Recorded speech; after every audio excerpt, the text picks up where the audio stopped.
Assalamualaikum warahmatullahi wabarakatuh. Alhamdulillah pada malam hari ini adalah perdana bersama kami Merdeka Podcast yang kebetulan hadir, satu kehormatan hadir pada malam hari ini Ketua Dewan Pimpinan Daerah Partai Golongan Karya Kabupaten Toli-Toli, sekaligus juga anggota DPRD Provinsi Sulawesi Tengah, Bapak Muhammad Faisal Aja. Selamat datang di tempat kami, Pak. Ini dalam rangka hari ulang tahun Golkar yang ke-58. Apa makna dari peringatan HUT Golkar tahun ini, Pak? Ya, Assalamualaikum warahmatullahi wabarakatuh. Terima kasih Merdeka Studio sudah mengundang kami pada malam hari ini. Bertepatan dengan ulang tahun Partai Golkar, besok itu Partai Golkar yang dikomandoi oleh Bapak Erlangga Hartarto menunjuk Ketua Penyelenggara Pak Abdul Rahman untuk mengadakan lomba jalan sehat se-Indonesia. Ya, besok itu akan coba memecahkan rekor muri. Seluruh kabupaten, seluruh provinsi itu di seluruh Indonesia akan melakukan jalan sehat. Secara bersamaan, kemudian live juga. Jadi di Jakarta posisi jam 6. Kita di Sulawesi ini sekitar Jam 7. Jam 7. Dan di Papua jam 8. Jam 8. Kita upayakan untuk serentak sama live.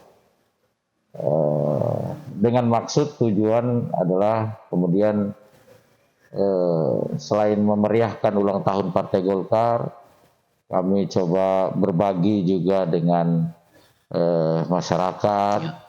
Jadi di provinsi-provinsi itu hadiahnya ada yang umroh, ada yang mobil. Nah, di Kabupaten Toli-Toli ini kami menyiapkan hadiah-hadiah utama itu seperti motor, kemudian televisi, kulkas dan lain sebagainya. Sebelumnya kami melakukan acara juga, acara lomba domino kemarin 3 malam berturut-turut. Ya, dalam rangka kemudian membangun silaturahmi dengan masyarakat Toli-Toli, kemudian silaturahmi dengan seluruh kader Partai Golkar, sehingga tercipta rasa kebersamaan. Partai Golkar yang menjadi tagline dari dulu adalah bagaimana kemudian Partai Golkar di mana saja mencoba untuk membangun karya atau kekaryaan. Ini tagline dasar dari Partai Golkar. Sehingga teman-teman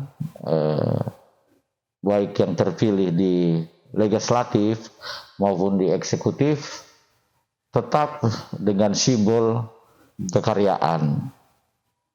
Kekaryaan yang dimaksud adalah bagaimana kemudian Partai Golkar memberikan karya nyata terhadap seluruh lapisan. Karya nyata pemerintahan, di masyarakat dan lain sebagainya. Sehingga teman-teman DPRD Kabupaten, kami DPRD Provinsi, juga di DPR RI, khususnya Dapil Sulawesi Tengah, untuk DPR RI itu ada Pak Haji Muhyiddin M. Said, anggota DPR Partai Golkar 5 periode. Untuk Kabupaten Toli-Toli, walaupun tahun kemarin suaranya tidak terlalu signifikan, tapi tetap memberikan karya, memberikan program-program yang buat kami sangat luar biasa.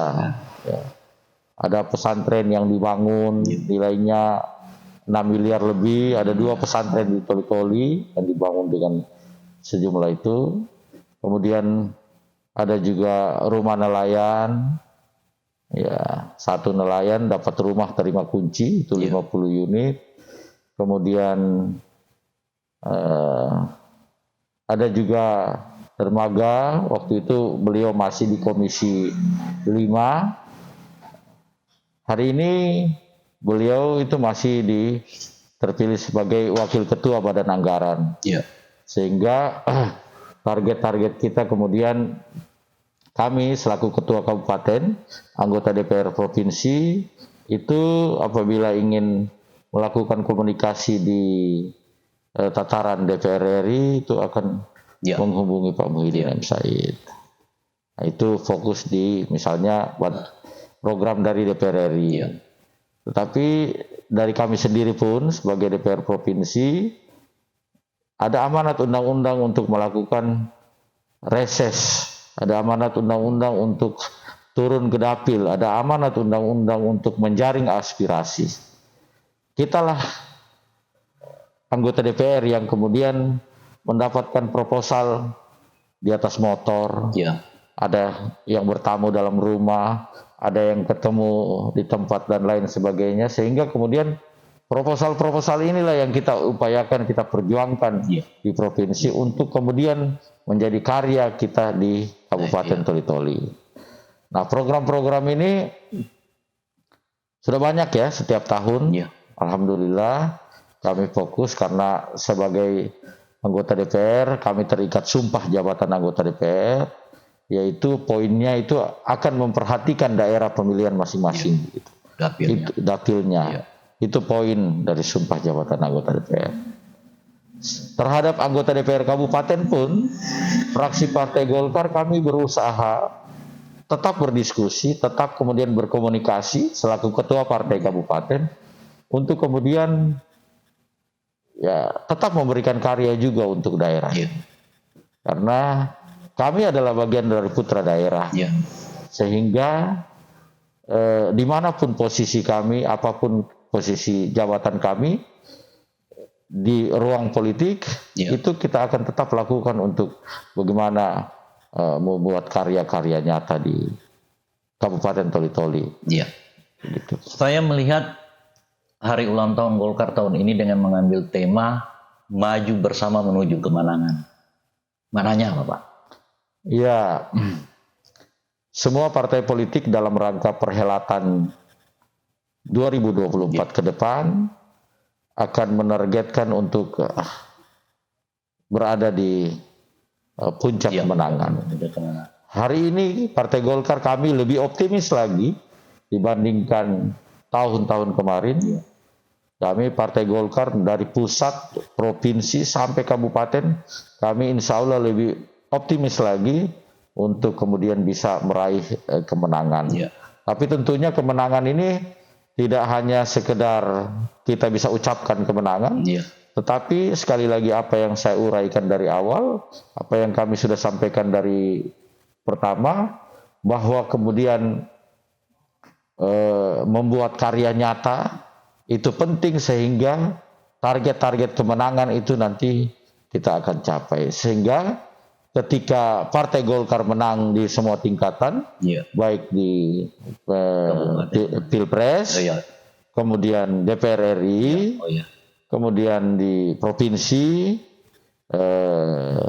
di kabupaten, bahkan di pilkada itu kami menargetkan tahun 2024 insya Allah maju menuju kemenangan. Sehingga karena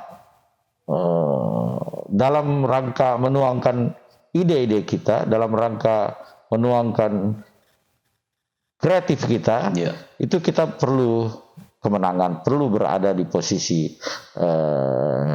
jabatan-jabatan strategis. Sehingga dalam rangka melakukan komunikasi atau lobby-lobby ke provinsi, dalam rangka melakukan komunikasi atau lobby-lobby sampai di tingkat pusat, itu kita tidak ada hambatan. Karena kita akan berada di semua tempat atau di semua jajaran. Kami bulan lalu sudah sempat ketemu dengan beberapa menteri dari Partai Golkar. Iya. Insya Allah kami akan mencoba memasukkan proposal, diantaranya itu Pak Zainuddin Amali, Iya. ini Menteri Olahraga dari Partai Golkar yang sebenarnya asli dari Sulawesi, dari Gorontalo. Iya. Kami sudah ketemu, kami berharap kemudian apa saja program-program APBN, program-program dari pusat yang kemudian bisa kita masukkan ke Kabupaten Toli-Toli. Iya. Kembali lagi ke yang Bapak sampaikan tadi mengenai pelaksanaan kegiatan dalam rangka HUT Golkar. Itu jadwal pelaksanaannya berapa hari dari kedua lomba itu, Pak? Domino sama jalan santai. Iya. Sebenarnya domino ini tidak ada. Iya. Ya, yang ada itu hanya jalan santai di tanggal 16. Tetapi karena di Kabupaten Toli-Toli banyaknya permintaan-permintaan, antusiasme masyarakat untuk bagaimana Partai Golkar membangun silaturahmi dengan beberapa elemen, beberapa ormas, bahkan ada beberapa partai politik yang ikut sama-sama. Kita membangun silaturahmi intinya, sehingga saya berpikir kami Partai Golkar kemudian memutuskan untuk membuat acara lomba domino, karena kebetulan domino sekarang ini sudah ada organisasi, yaitu 4D. Iya. Nah, ini yang katanya ya akan juga nanti akan dipertandingkan secara nasional. Nah, kami karena banyak antusias di situ, kami coba sekaligus memberikan semangat teman-teman, menggali potensi-potensi teman-teman yang punya kemampuan di bidang domino, sehingga saya kemudian memutuskan untuk memberikan beberapa hadiah hiburan, diantaranya televisi dan lain sebagainya. Jadi kita mengakomodir bukan hanya 4 orang, 8 orang yang akan kita kasih hadiah. Ya, karena poinnya tadi itu di situ, kita membangun silaturahmi. Saya kebetulan lagi di Toli-Toli, sehingga lagi reses juga, sehingga kita luangkan waktu untuk domino dan sekaligus di Jalan Sehat. Itu nanti acara puncaknya kapan, Pak? Acara puncak Jalan Sehat besok dari tanggal 16 besok pagi. Kemudian ada seremonial tanggal 20, Pak? Seremonial kita belum tahu ini di tanggal 20. Iya. Tetapi kami akan BIMTEK partai itu di tanggal 19. Semua anggota DPR kabupaten, semua anggota DPR provinsi itu akan berada di satu tempat di Jakarta. Mulai dari tanggal 19. Iya. Jadi saya harus ke Palu itu besok. Rabu saya sudah terbang ke Jakarta beserta teman-teman fraksi dari 4 orang dari sini. Kemudian akan BIMTEK partai dan mendapat pengarahan di tanggal 20 pas puncak acara Hari Ulang Tahun Golkar. Oh, jadi mungkin gambarannya bisa digambarkan bahwa puncak acaranya nanti di Jakarta. Di Jakarta, di DPP. Iya. Karena DPP menyelenggarakan, kami semua anggota fraksi kabupaten maupun provinsi diundang hadir di Jakarta. Iya. Jadi sudah besok Bapak harus ke Jakarta. Besok sudah harus ke Palu dulu. Ke Palu dulu. Karena ada tugas. Iya. Ya, hari Senin itu ada Badan Anggaran, rapat Badan Anggaran. Jadi karena saya kebetulan masuk di Badan Anggaran, ya saya harus sudah berada di Palu Senin untuk ikut agenda DPR, dan setelah itu Rabu sudah berangkat ke Jakarta. Mulai dari 19 sampai 21 itu kita ada di satu tempat di Jakarta. 2 lomba yang Bapak laksanakan, domino sama besok insya Allah Jalan Sehat ya Pak ya. Bisa ada rincian pesertanya Pak? Ya, di domino ini membludak peserta menjadi 600 orang, 500 lebih, hampir 600. Ya, maka kami buat di 3 malam berturut-turut. Ya.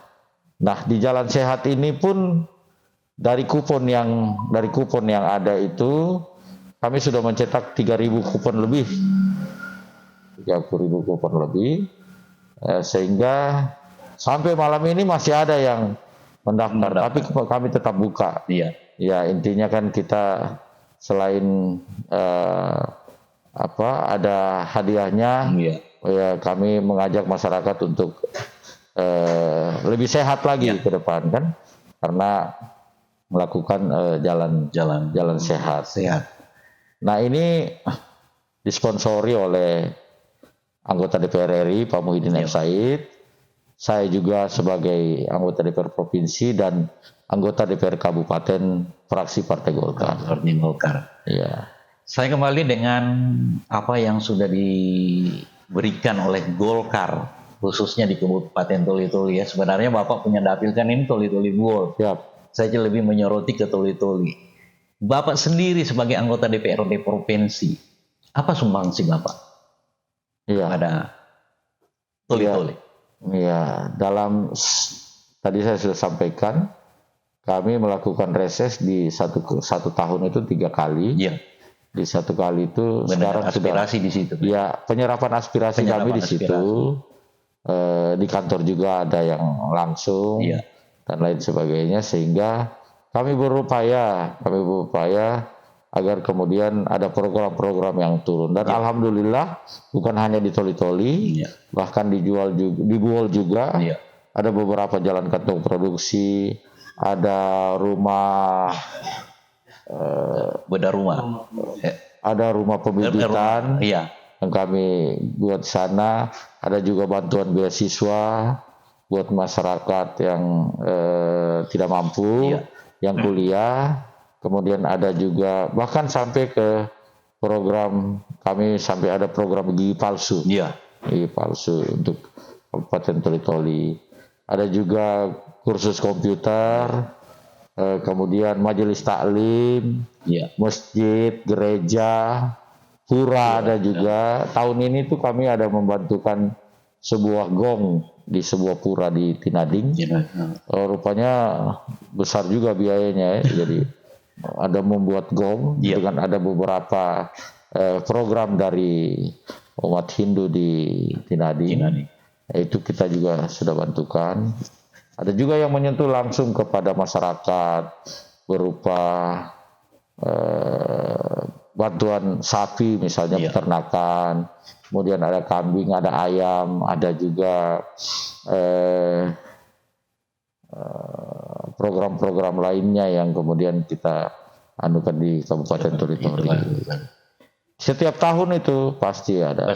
Tahun ini alhamdulillah saya 80 titik bantuan yang Bapak sudah gelontorkan di tahun ini. Toli-Toli Pak ya. Khusus Toli-Toli dan Buol. Tahun ini ya, karena ya kami berpikir inilah upaya kami, walaupun nilainya mungkin tidak seberapa ya. Ada majelis-majelis taklim sehingga itu tadi bisa bantuan langsung buat masyarakat. Ada yang namanya mesin ketinting, ada mesin rumput, ada mesin semprot. Ini kan sangat berguna sekali buat masyarakat. Jadi kami coba untuk memberikan bantuan itu. Jadi bantuan ini akan berpengaruh terhadap proposal yang masuk. Jadi tergantung proposal yang masuk, di diskusi kita di reses-reses itu banyak masuk proposal-proposal. Sehingga inilah yang kita akan coba teruskan ke Gubernur Sulawesi Tengah untuk kemudian ini diturunkan ke Kabupaten Toli-Toli. Mungkin ada pesan dari Bapak yang sudah menggelontorkan bantuan apapun modelnya yang Bapak ingin sampaikan kepada mereka yang sudah menerima bantuan ini. Ya, pastinya dipergunakan sebaik mungkin. Kemudian karena sekarang ini kan OPD atau dinas-dinas itu sudah ketat ya pemeriksaannya, sehingga akan ada pemeriksaan berikut, maintenance atau pemeliharaan terhadap apa yang kita sudah ini itu bisa dijaga dengan baik. Karena kami tidak bisa memantau semua, tapi nanti ada OPD itu tetap akan memantau sehingga betul-betul ini dimanfaatkan dengan sebaik-baiknya. Nah, kali ini memang sudah agak ketat. Jadi contohnya misalnya kelompok nelayan Nah di kelompok nelayan itu kalau minta ketinting, kalau ada KTP-nya bukan nelayan maka itu tidak dikasih, harus dikeluarkan. Harus Jadi ketat dikeluarkan. administrasinya. Iya, ketat administrasinya sehingga ya betul-betul bantuan ini akan tepat sasaran. Terarah. Iya, bayangkan kalau dia petani kemudian dapat mesin ketinting. Nggak nyambung. Ya, akhirnya bisa-bisa dapat mesin itu hanya dijual. Ya. Begitupun dia nelayan, kemudian dapatnya mesin rumput atau tangki semprot atau apa begitu. Bisa-bisa tidak termanfaatkan dengan bagus. Tetapi karena sistem sudah agak bagus, penilaiannya itu berdasarkan apa pekerjaannya di KTP. Jadi itu bisa diberikan. Pak, apa yang menjadi harapan Bapak untuk Toli-Toli dan Kabupaten? Ya, harapan untuk Toli-Toli, kami sebagai putra daerah, walaupun suku beragam, tapi putra daerah itu buat saya adalah orang-orang yang lahir dan besar di Toli-Toli, itu adalah putra daerah. Maka berkepentingan untuk bagaimana memikirkan daerah ini, bagaimana membuat daerah ini bisa berkembang, bagaimana membuat daerah bisa maju ke depan. Ini harus menjadi komitmen semua lapisan masyarakat, tidak hanya pemerintah, tidak hanya eksekutif, tidak hanya DPR, legislatif, tetapi semua elemen masyarakat itu harus memikirkan bagaimana kemudian atau berbuat, bagaimana kemudian Toli-Toli ini bisa maju ke depan. Paling tidak di lingkungan sekitar, misalnya sering banjir di Toli-Toli, maka masyarakat itu diharapkan untuk selokan di depan rumah itu dibersihkan. Kita tidak selamanya harus harap pemerintah. Oh iya, karena pemerintah ya ada target-target pemerintah memang. Tetapi kan kami menginginkan itu ada kesadaran juga dari masyarakat. Contohnya dulu kita di sini kan di Panasakan ini ketika sekali semua bergotong royong menggali sungai, saluran sungai yang mampet. Setelah itu kan tidak pernah ada lagi banjir karena sudah teratasi begitu. Nah, ini kan satu contoh sebenarnya, contoh positif yang dilakukan di warga Panasakan karena kami juga ikut sama-sama kemarin di sini.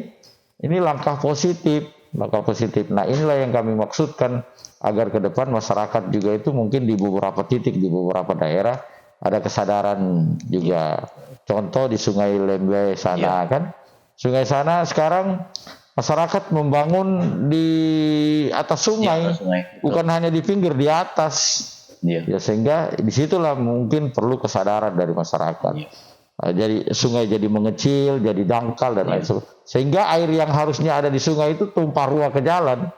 Nah, ini juga salah satu kami berharap masyarakat juga punya kesadaran itu terhadap, karena poinnya ya kita mau lihat kita punya daerah berkembang, kita mau lihat kita sehingga tidak ada lagi banjir kemudian.